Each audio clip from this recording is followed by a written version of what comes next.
Greetings. You're listening to Guiding Stars Evolutionary Astrology Radio. This is Kristin Fontana. And Rose Marcus. How are you, everyone? Welcome back. All right. Well, we are motoring through into the fall, at least in the Northern Hemisphere. The Southern Hemisphere is, I've got another thing going on. Don't want to leave you guys out. What is it? Springtime for you down there, down yonder. But yes, we are entering a new season, and with it, lots of eclipse energy. We just came through a really big, potent new moon in Virgo at the very beginning, and it was squaring Uranus. Boy, that already felt ecliptic. I don't know about you, Rose. Oh, you betcha. You betcha. The last week of August has been very, very intense. And eclipses, that energy of the eclipse, it's already on brew. We've talked about this, you and I have talked over the years about eclipses. And again, just to remind everyone out there that eclipses are event generators, they are catalysts that accelerate the action.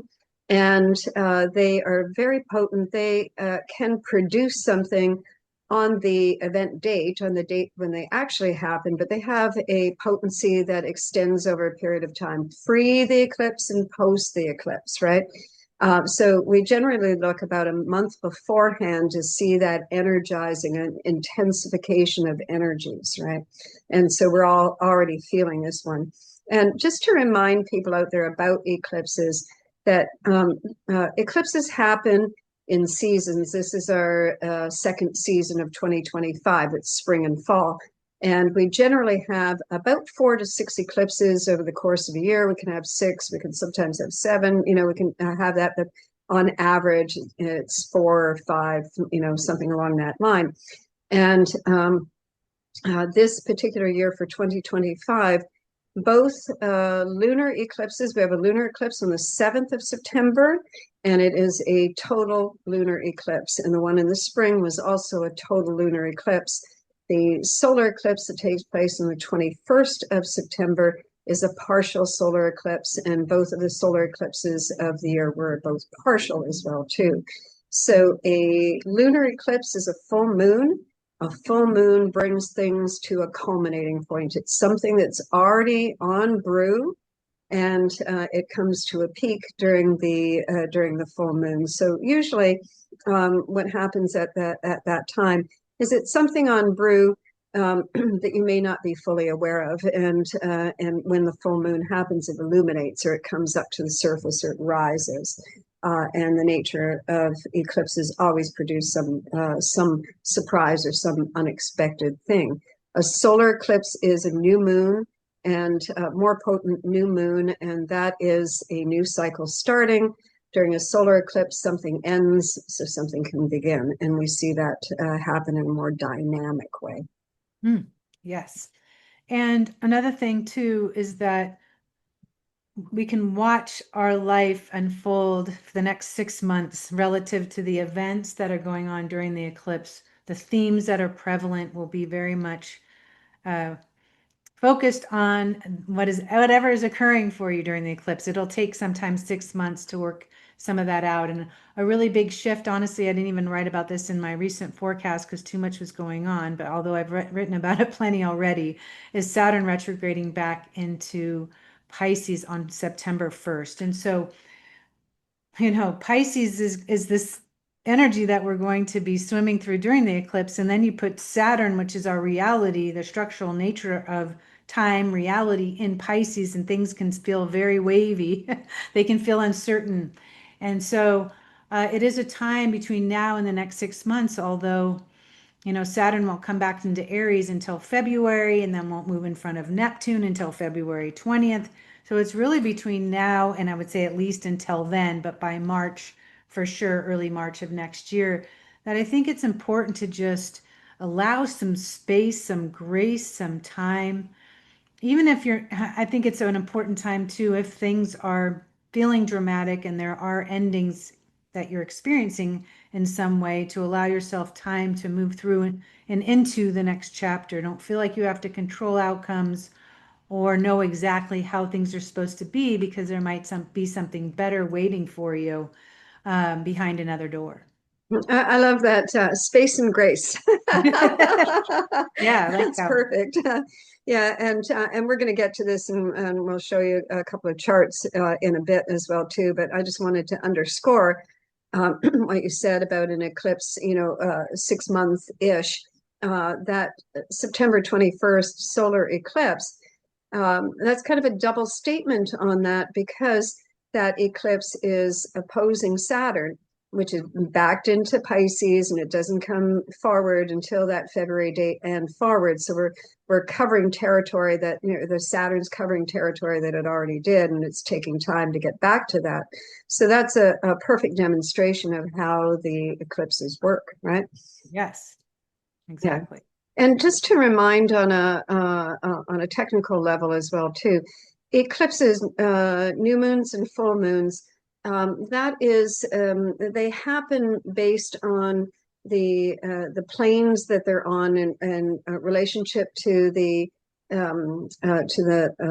lunar nodal axis, right? So this is how they occur.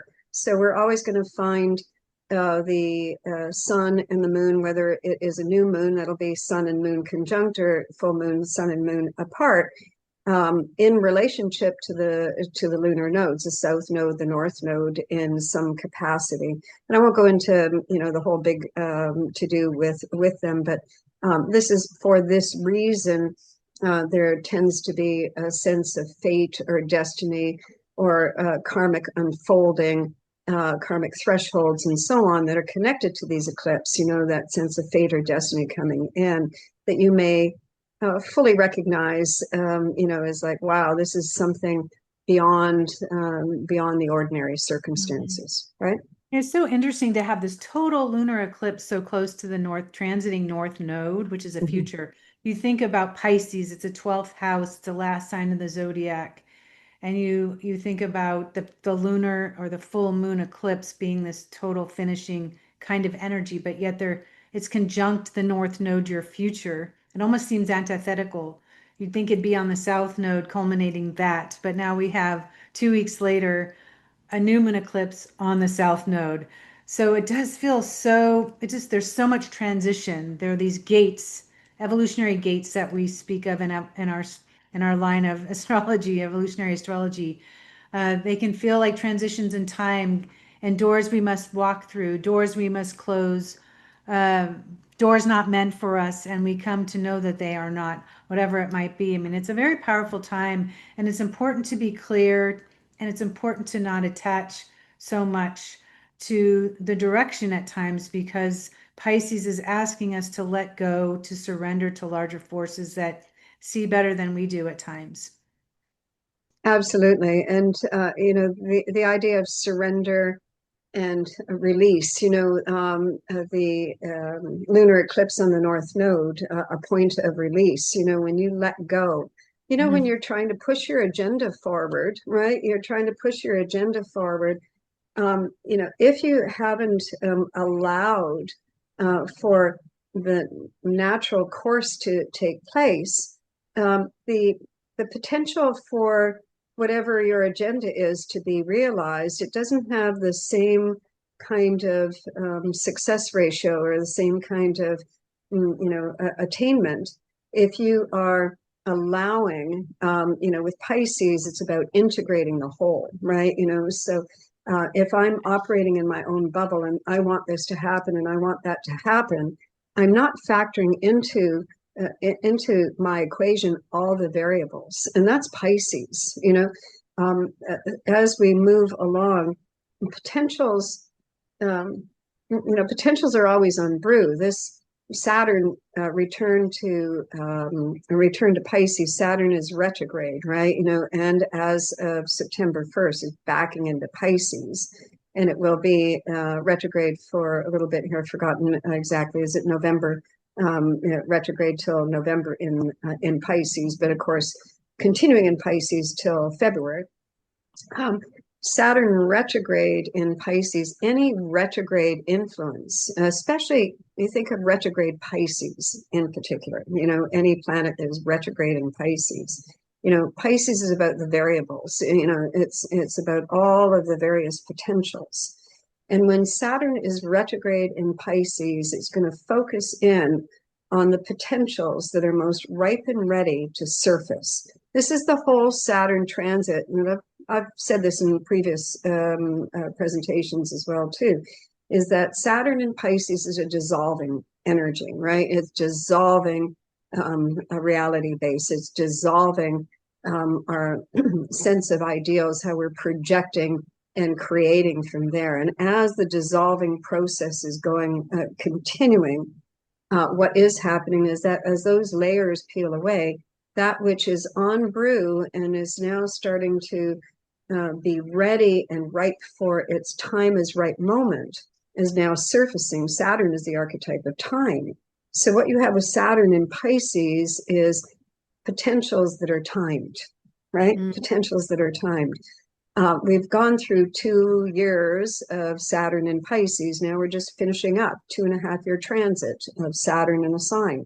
As we finish up, we have a lot of information to go on so far in terms of what's dissolving, what's disintegrating, what we feel we might be losing. It's that sense of loss, right? That's taking place. But if we will let go enough, we will see that it is being replaced, and what it is being replaced with is something that is more appropriate for the now, right? Yeah. For the now and Exactly. for the building future. This is where we want to go. We don't want to keep holding on to what was, because it served its course. It's exhausted its life force, right? Yeah, I mean, I just came across a quote by Yogananda, and I won't remember it exactly now, but just how not to focus on the past and not to focus on the future. The energy is just lost there. It's not reality. And reality is present moment. The energy that we must bring to this moment, when we worry about the past or think about the past or wonder what's going to happen in the future, we've lost all the power that we can bring to this moment. That will be the very thing that creates our next moment. This moment creates your next moment. And that's such a Pisces teaching as well. The bigger picture is a Pisces teaching that when we're open, Pisces is so open. It's all the way open, actually. Wow, I just heard myself echo. Yeah. It's all the way open. It's so open. It's universe, right? And so when Saturn's in Pisces, there are no borders, there are no boundaries. Anything is possible. And when we think about forcing an agenda, as you mentioned, or even in Aries, we want to go, go, go. We want it now, now, now. What happens when we're in that position? We contract. All of our muscles contract when we want to force something we want or force a timeline. But when we let go of that and we open our being and our body, then there's so much more room for potential. Even our own potential opens up. We see things that we wouldn't have seen otherwise. So I just want to continue to encourage people to allow themselves to be open to more than they thought they could have or be or do as Saturn retrogrades through Pisces. And now during this eclipse, it will reveal something. I'm certain it will. And attachment is a block, right? Totally. Yeah. Absolutely. Yeah. Yeah. And so Saturn wants that. And we should just mention too, because Saturn has given us a little preview of its tour through Aries, right? So this is what's happened this year from the end of March through the middle of July. Saturn just dipped into Aries just a little bit, and that's going to have brought in some kind of new instinct, some kind of new impulse. It just went to, I think, 1 degree, so it didn't go very far. So if you haven't felt that energy very strongly, that's okay, because it just dipped in. It'll be something that'll be more below the surface there. But Saturn dipping into Aries in general would have set up some new dynamic.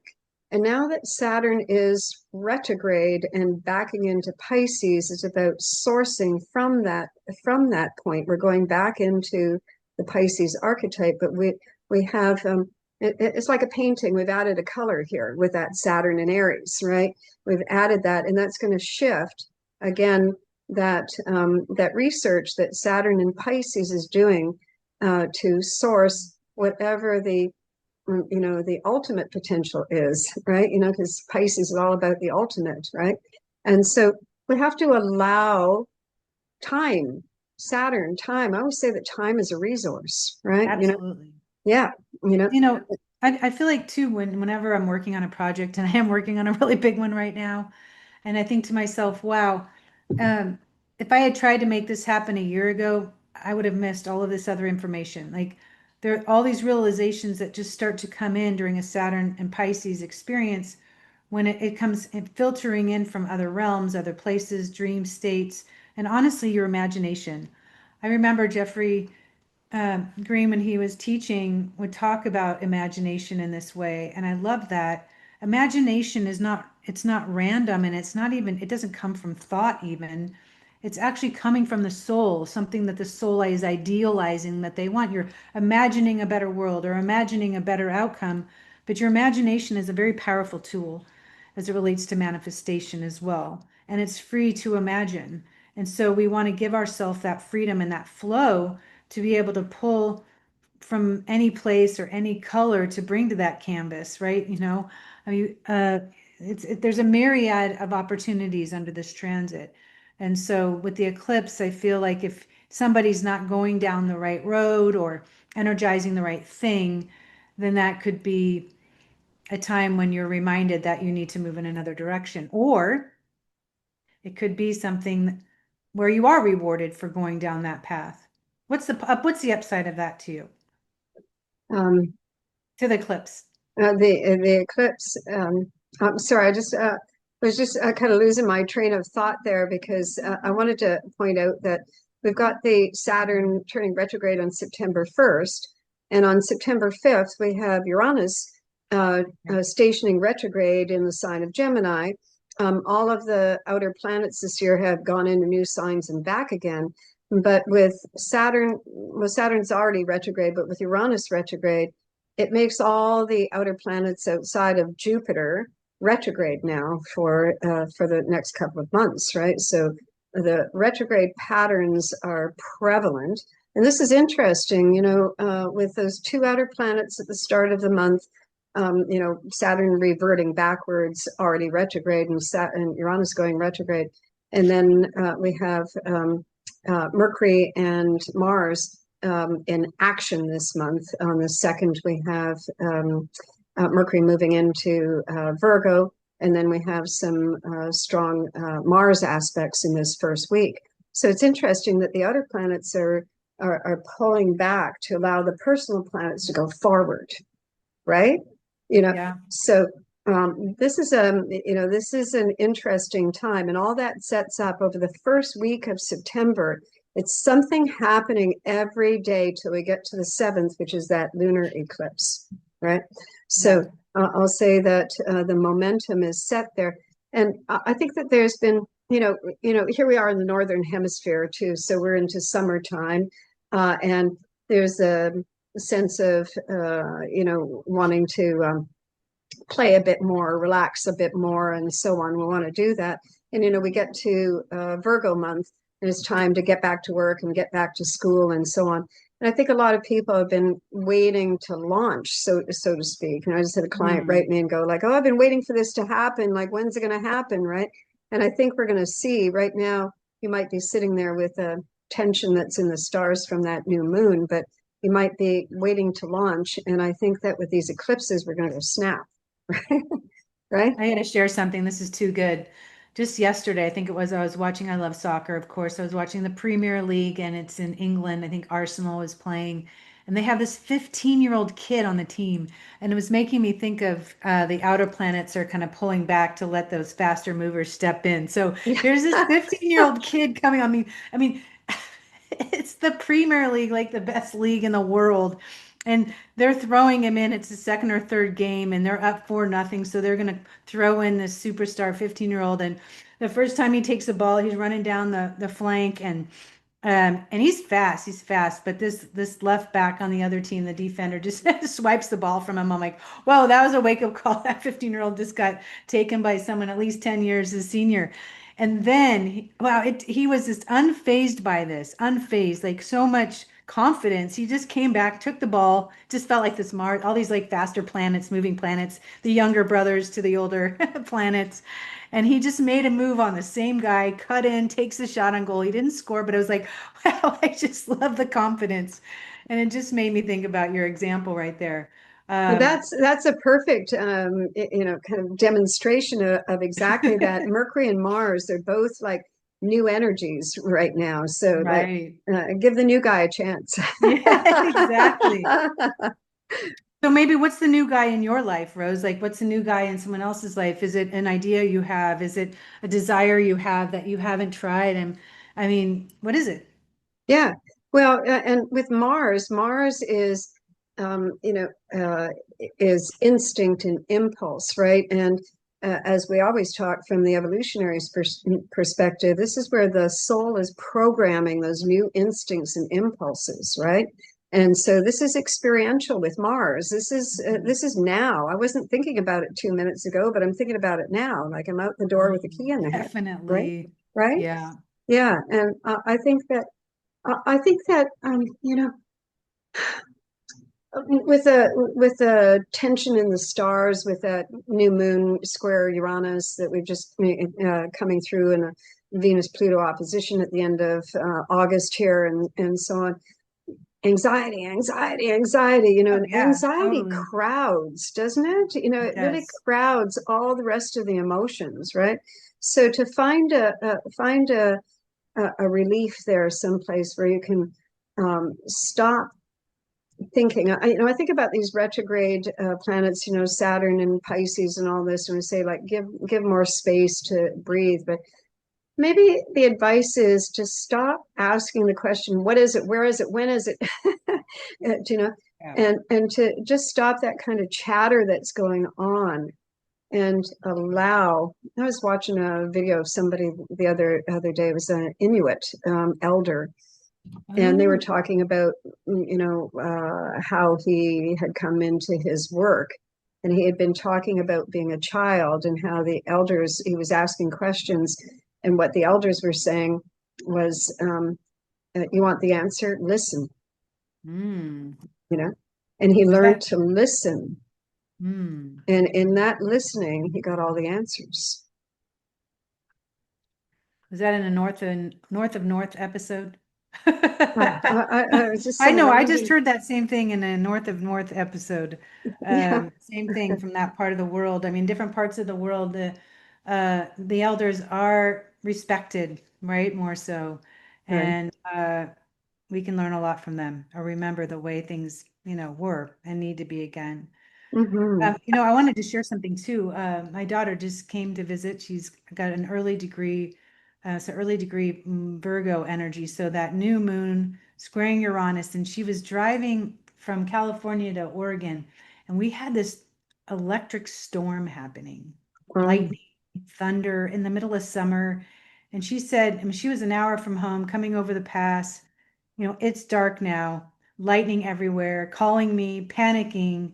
I'm like, wow, this is her experience of a new moon squaring Uranus, squaring some personal planets for her. She said it was the scariest 1 hour of her life. Mm. And it's She nothing made I it could over do to to the other help her. side, didn't Huh? she? She made it home. She's like, I just knew I was almost home. I'm like, there's nothing I could have done. All the truckers are pulling over because it was just intense. But I'm like, wow, that was her boot camp, I suppose. And those tires when you're driving are the grounding pads. I think you're pretty safe in a car, but not if it hits your windshield. I think you're, the lightning was pretty crazy. And so that's the other thing about astrology is that, you can observe it in your reality, you can observe it in people's lives. And as an astrologer too, and even a mother have a daughter being worried about her getting home safely. Wow, that was stressful. I mean, you talk about anxiety crowding your emotions. Sometimes you can't help but feel anxious until Hmm. you feel safe again. Sometimes we feel triggered during an eclipse and we don't know why. Sometimes with Pisces, you can be so hypersensitive to the collective and things that are going on. The shooting at the church that happened in Minneapolis yesterday or the day before. I mean, well, I mean, how can you not just feel anxious imagining or even just having compassion, empathizing with the people there? So, it is an important part of being human. It's a challenging emotion. But the Pisces teaching is to remember that, we are connected to something more eternal. It forces us to look beyond ourselves, for sure. Mhm, for sure. Should we put up a chart? Yeah.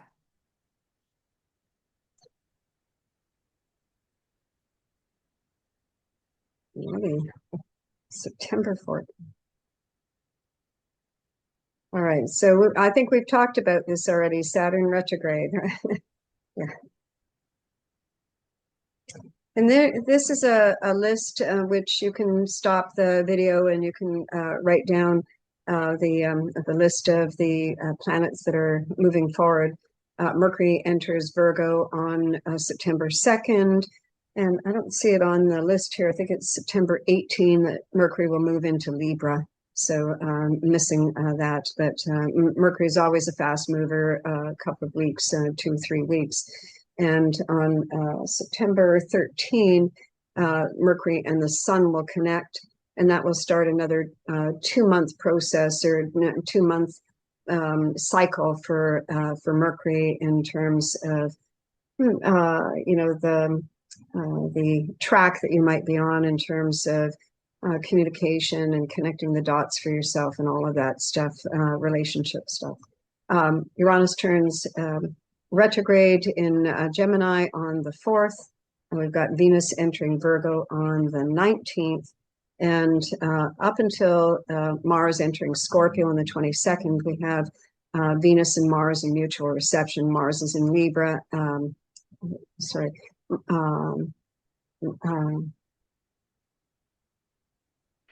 Sorry, I got that wrong. Mars is in Libra, and as Venus and Mercury. Sorry, Venus and Mercury are in mutual reception for the first half of the month. But I'll just go forward here. I was trying to get to the full moon here. So yeah, September 7. And if you have planets in mutable signs, somewhere between about 10 and 18 of the mutable signs, and the mutable signs are Gemini, Virgo, Sagittarius, and Pisces, then the eclipses are going to be, the lunar eclipse here will be perhaps dynamic for you. So what do you see in this chart here, Kristin? And I'm sorry, I'm going to just go forward here. I'm not sure whether, okay. This is the eclipse chart that you wanted to talk about, right? Yeah, well, right. This one or the other one's fine too, but I like to draw in the trines. I want to know where is this supportive energy for everybody. And so we can see the eclipse with the sun and the moon opposing each other in Virgo and Pisces. But we have the moon, which is it's the lunar point, the moon, Luna, trining Jupiter. And Jupiter is also trining the north node within a degree or less. I mean, what a nice aspect for Jupiter. So Jupiter's not always positive if it can exaggerate things that are difficult, but it can also be incredibly benevolent and expansive, and it can provide us with insight and opportunities, and we can experience serendipitous windows in time and people, meetings, guides, teachers. So I absolutely love the position of Jupiter. It is in Cancer. It's in a very feeling sign. Pay attention to what Jupiter is ruling in your chart and where it is transiting. That will tell you a lot about this particular transit. I circled a very special asteroid that I'm working on, the Amazon warrior. The female warrior is exactly conjunct this full moon eclipse and trining Jupiter as well. I see this as having the courage to be honest with yourself, having the courage to be honest with others, and to be open to what is best. The truth is always best, is it always creates the right reality, but also uh, honesty is best even when it hurts, because it always creates the right reality. But sometimes it requires us to be honest with ourselves, what's possible, but also it is part of our evolution to be able to look at ourselves with impeccable honesty is what Yukistar would say, or lidless eyes. I've heard that one too.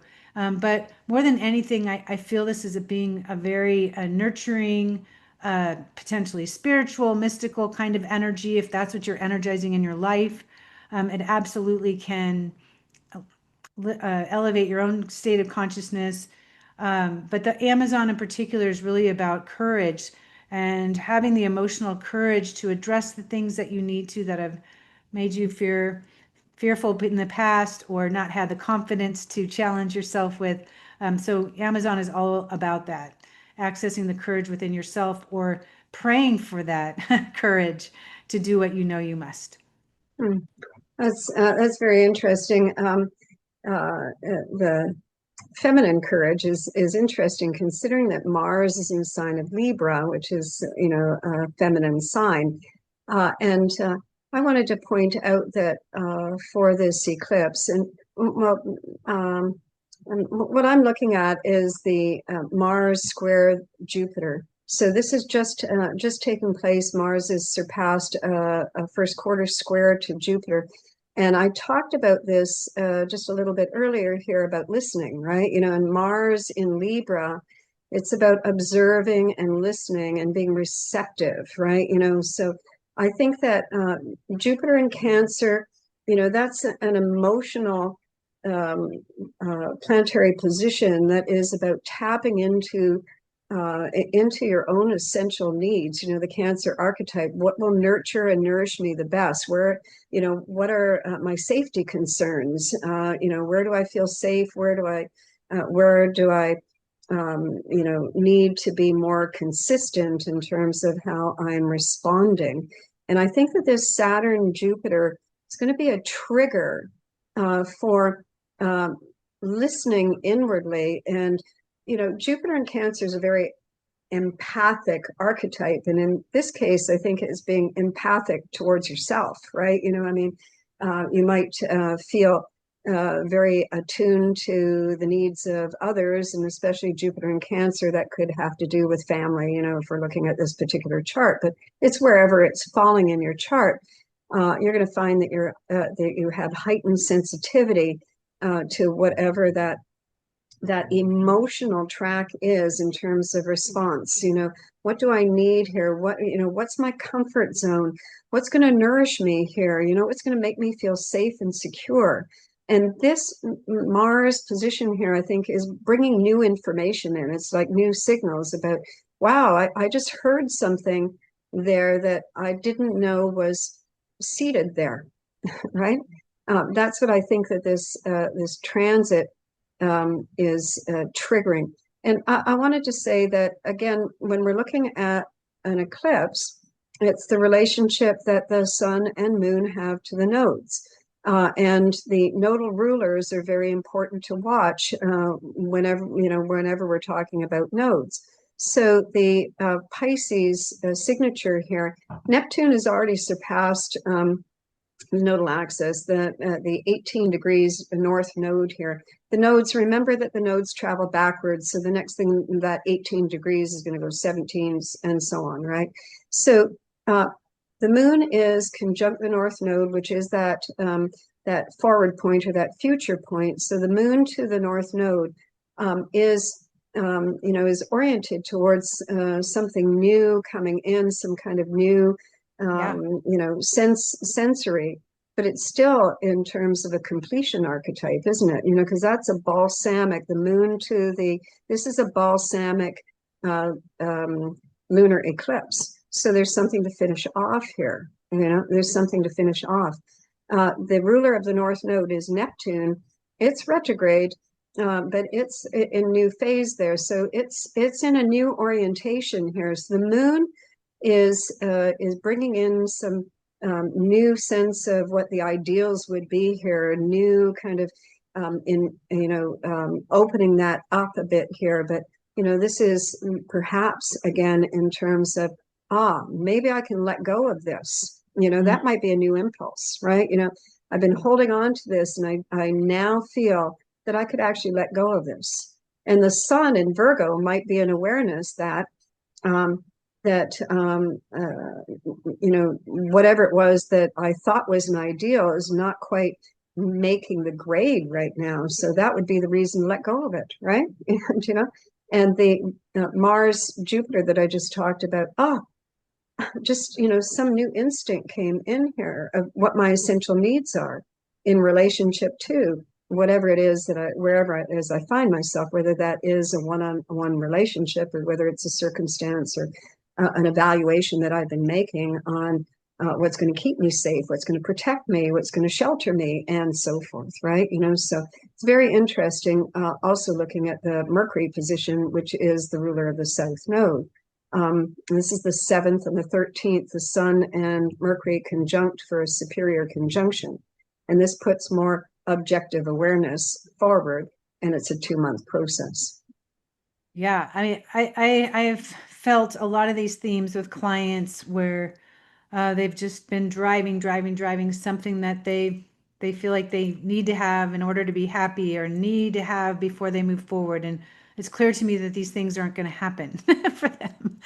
And then these other beautiful things are coming in that feel more spiritual, more mystical. I said, well, that is the gift. See, that is the gift, not this over here. And there is, again, it's just this constant reminder, a lesson about non-attachment, as you said, Rose, and really just moving to a higher octave or experience of what's next. And so we want to all know that we're evolving. We don't want to repeat the past. We'd like to go gracefully to the next step, not thrown into the train, right? We want to walk on ourselves. And so, yeah, I think it's important to, in order to participate in your evolution and in your life, as even during eclipses, it's to be awake and aware and ready for Mhm. whatever it is that your soul is calling in. Ready is Virgo. We're never going to really feel ready for some things, but that is all the Virgo teaching right there. It's nice to know that Pluto and Uranus are still trining each other. They will be off and on for the next 4 or so years, but they ebb and flow. And look at them; they're literally within minutes of an exact trine to one another. Rose, as you said, all four of the outer planets: Pluto, Neptune, Uranus, Saturn. Those four, not Jupiter yet, but those four now, all retrograde, which can take the pressure off of that energy some. Like you said, they pull back. It is more important than ever to understand how the planets are working in your favor. Imagine these outer planets pulling back, giving you a break so you can breathe and observe and really imagine again, what is this next chapter meant to be for me, or how good can I make it? And so, and I do feel that that will take some of the edge off their retrograde Yeah, as well. absolutely. And you see all of this on this side. It's a sense of a new subjective awareness is emerging out of all of this. Right. And that new subjective awareness, getting these downloads, these signals, these impulses, these instincts that like, wow, maybe I should look at this in a different way, right? So it's an interesting thing. And Mars, as I said, Mars is square Jupiter. When did that happen? Oh, the 4th of September is when it happens. And Mars is a fast mover and it's moving along. And by the time we get to the end of the month, we're going to have Mars squaring Pluto, right? So Mars is very active here, I think, between that 20 degrees of Libra moving into Scorpio later on in the month. I think that this is a really strong Mars plate. Mars is what we consider in its detriment in the sign of Libra. It's kind of suggested to be in a weak position because it's in the sign that's opposite to its ruler, right? But I think that Mars in Libra has to figure out how to create a better balance, a better equilibrium for self. That's the whole objective, right? So yeah. I just want to add one more thing. Anybody who has planets in the early degrees of Libra, I think are really benefiting from, especially this Pluto Uranus trine, because it's forming a grand trine with those Libra planets you have, if you have Sun or Moon or these faster moving planets in early Libra. So you want to grab a hold of these energies when you see them, partnering with them. That's another way to work your Libra energy, partner with the energies, because they're really meant for you to, as you said earlier, objectify, not get too emotionally swept away by whatever's happening, right? That Pluto Uranus trine allows us to look at something separate from it. So we're not swept away by the emotion that it can create. So we're all able to objectify our lives and our relationships and our choices better under this transit. So we've never had this transit in our life. It hasn't happened in 248 years. So wherever Pluto and Uranus are landing in your chart in Aquarius and Gemini, respectively, pay attention because you want to maximize the energy while you have it. You will have it off and on for 4 years, but it is so strong right now. It's so strong, right? And Mercury's going to move into Libra on the 18th of September, going to form a grand trine there with Uranus and Pluto. And it's actually a kite formation because it's going to be opposing Neptune and Saturn as well, too, right? And kites are a more potent grand trine that, once again, energize things, right? So I love this Pluto Uranus. It's going to go on for a while, as you said. We have some pockets coming up in the month of September where the setup of the stars is optimized for action. And what I love about Pluto in Aquarius and Uranus in Gemini is that there are times when we resist change and when we have a hard time making those adjustments and so on.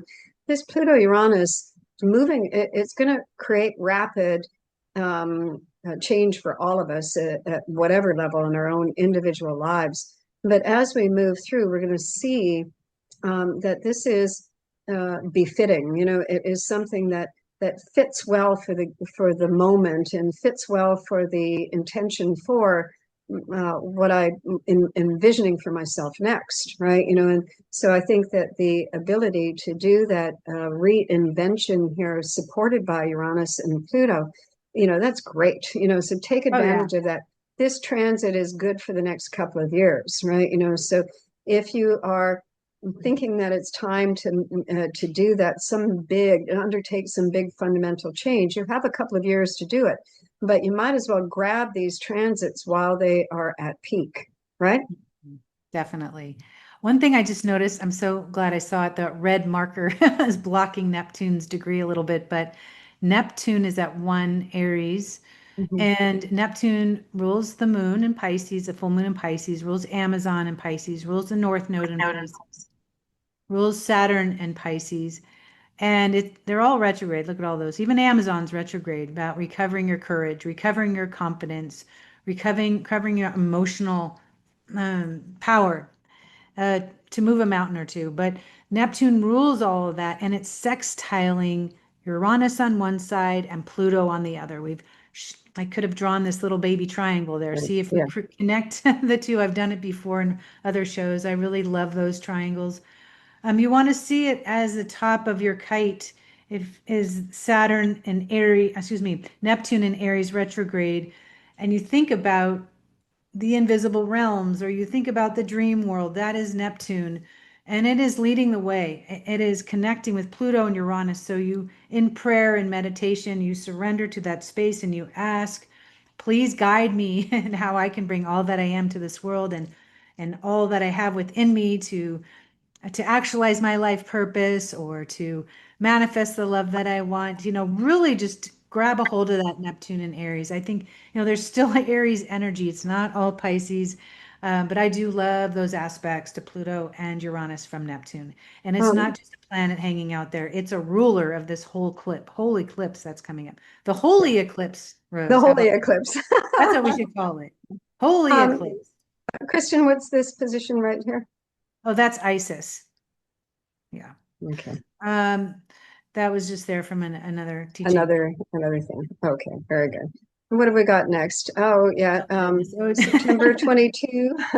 We've got Mars in Scorpio squaring Pluto, and I think we can show that on another slide, perhaps. You want to say something about this? Well, no, it's just going to feel very dramatic, very different, going from Mars and Libra to Mars and Scorpio. We all know enough about the signs next to each other are always diametrically different, right? We go from air to water, from keeping the peace to the very opposite. So Scorpio is just an intense energy in general. And then you've got Mars squaring Pluto. So that's right around the new moon eclipse. So. Yeah, and in actuality, we have this run of stars from the 17th of September right through the 24th. I've got the Mars Pluto on the 24th at 4 o'clock and 5 o'clock in the morning, right? So yeah, so we've got and that encompasses the September 21 partial solar eclipse in Virgo. And so this solar eclipse, here's the sun and the moon, 29 degrees, which is that anaretic degree. It's the culminating degree, the last degree of the sign. And the sun and moon have crossed over the south node. So they are in new phase to the south node. The eclipse is relevant to the south node, but the sun and moon are doing something new here. So that 29 degrees, just to point out the rest of it here, this eclipse is very tightly opposed Saturn by 1 degree, which is retrograde, started retrograde on the first of the month. It's also going to be retrograde the Neptune. You can't separate Saturn and Neptune. They're so close together. They're going to travel the whole year until Saturn surpasses Neptune on the 20th of February and starts that new 36-year cycle that is presently ending. So 29 degrees, it's a new phase here. And where's Mercury? As we see here, it's moved into Libra as of the 18th and set up that kite formation with Saturn and Neptune. It's still in trine to Uranus, still in trine to Pluto. We've also got Mars at 29 degrees of Libra, setting up for the square to Pluto. And so forth, right? It's also setting up a yod here with Uranus and Saturn and Neptune as well too. So there's a lot of action here. But 29 degrees, Virgo, a solar eclipse in Virgo, it's about getting to work. It's about what is unfinished. What is it? I still have more to process, more to eliminate, more to purge, more to sort out, more to more to work on in terms of the healing that needs to be done, the improvement that needs to be done, the missing blanks that need to be filled in. There's still more. This is going to take us with Saturn, especially opposing that moon, as we were just saying at the beginning of this show today, that more time is needed. There's more that needs to be done before we finish off with this complete everything that needs to be done. But the sun and moon in new phase to that south node, and Mercury in new phase to the sun and moon during this eclipse is suggesting that it's a new implementation here for whatever that healing work is, whatever that improvement is, whatever that missing key is. There's something, some new orientation or some new information or some new add-on that is going to be helpful. What Oh, do I you mean say? yeah, absolutely. That grand trine is so important between Pluto, Uranus, and Mercury. Mercury ruling the new moon eclipse, the south node in Virgo, Venus in Virgo. Venus in Virgo rules Mars in Libra. So, I mean, there's all these back and forth, there's something always supporting the thing that feels like it's breaking down. There's always something there that shows up and says, "Here, try this. Oh, that works better." Okay. I love it. What is it, the 20 or 19th? Was it the 19th when Mercury exactly makes that trine? Can you give me the date? It's Mercury, the when? 18th when Mercury Pluto trine and Mercury Uranus. So the 18th Okay. is when that happens. Yeah. But really, it's probably from the 17th through the 21st. That whole little window, that grand trine is activated. And because Mercury gives you the details or it gives you the information that you need to move in the direction that you want to go. Or if something's broken, then you have the information that you need to get it fixed. Whether you're like, it's like, I think of a couple in therapy, you know, and they're working with somebody who's talking to them and what they can do to improve the relationship. I mean, this objective voice knows exactly how to approach this because she's not emotion or he is not emotionally involved. But that's a beautiful grand trine there. And I put the Scorpio slide ahead of this one by mistake. That really comes the day after. However, it's good to know that when Mars moves into Scorpio on the 22nd, that it will be, you know, it essentially is still sextiling Venus at that time. So a sextile is an angle of ease, it's an angle of support. And it says, hey, if we work together, then we can do anything. Or if love is at the center of our connection, there's nothing we can't do together. So it reminds us that when you're on the same page or you have the same needs and you have the same intentions, then you can find a way. So that's what I do love about the supportive transits that also exist within this. And Uh, again, I just wanted to point out, I got a little confused earlier there, but Mercury's in Libra and Venus is in Virgo for this eclipse, which they're in mutual reception, right? You know, so that means that they're able to collaborate and that they're drawing from, you know, each other's pools here. But, you know, Venus and Virgo, you know, it's about sorting yourself out and figuring out what would be in your highest and best interests, right? You know, so the transits are wonderful. That Venus Mars, the relationship archetype here, those planets are going to stay in a sextile for a while here. So they give us that opportunity. And actually, Mercury at that point is the midpoint of that sextile as well too. So this is that ability to reconcile with yourself, to find you know, to find that to get the scales balanced in a way that you may not have been able to figure out up till now. it reminds me of the expression, it's in your hands. It's in your hands. That's Mercury, Yeah. right? Like it's in your hands. Like you know, you have the conversation, you make the move, you listen a little longer, you yeah, you are in charge of that balancing of scales And you with know the that Mercury in Libra, you know, it's an archetype of being receptive, right? oh You know, yeah, so people are receptive, more receptive. Hey, I want to have a talk, you know, to be met with more receptivity by exactly. this transit, right? Hmm. Yeah. So with Mars and Scorpio following this eclipse, remember everybody, the eclipse is not, it's not just about this day, it's all of, consider it all of September. How about that?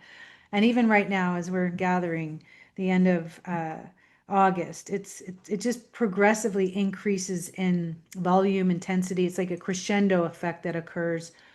So just know that as we go from Libra to Scorpio, you just want to cut to the center of something. No more staying on the surface. You know, with Mars and Scorpio, let's just get to the bottom line of it. Let's not waste any more time.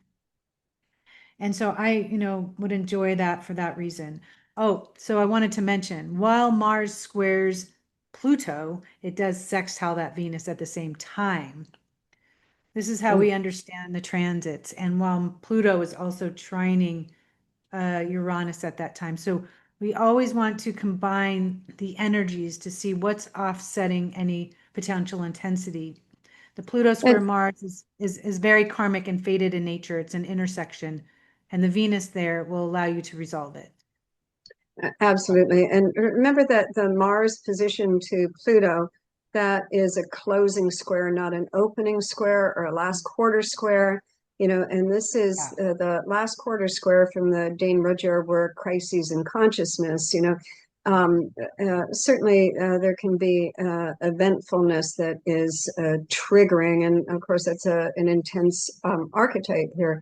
But it's, again, what's going on the inside and how you're shifting on the inside, you know, the perceptions that you have, the Mars and Scorpio, you know, shifting gears for yourself and then putting that into action. And as we go through the end of the month here, I just have to look at my notes here. It's really from the 24th through, there's a Mars is the apex of a yod, then with planet Uranus. and the Saturn and Neptune position here.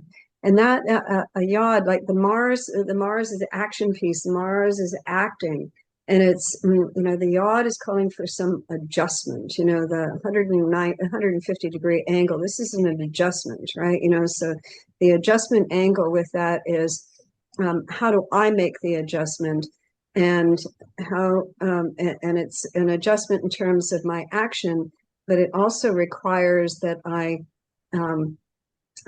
observe in a different way as well too, so that I can be more effective in terms of implementation here. So that's going to take us through the end of September.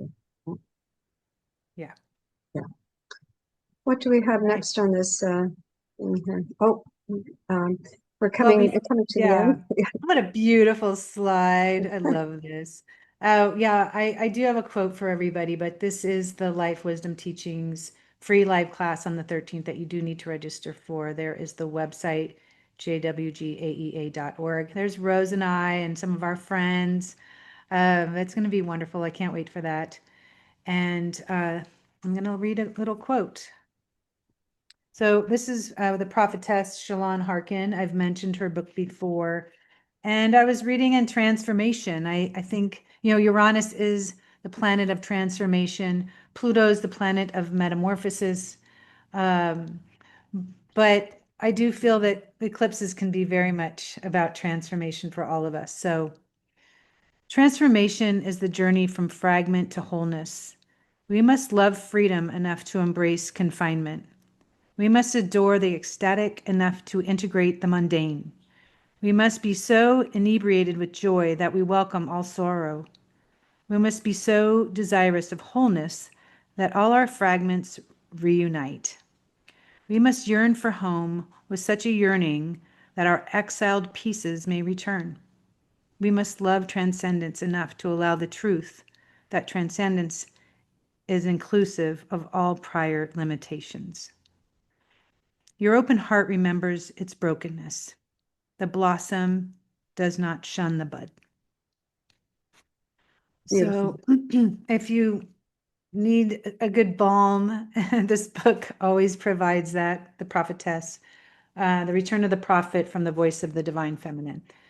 So yeah, I feel that a lot of times during an eclipse, we can feel fragmented and yet it's inviting wholeness, really, with all the Pisces energy, inviting a way to heal the unhealed that we think is unhealed, but in order for us to move on into the new.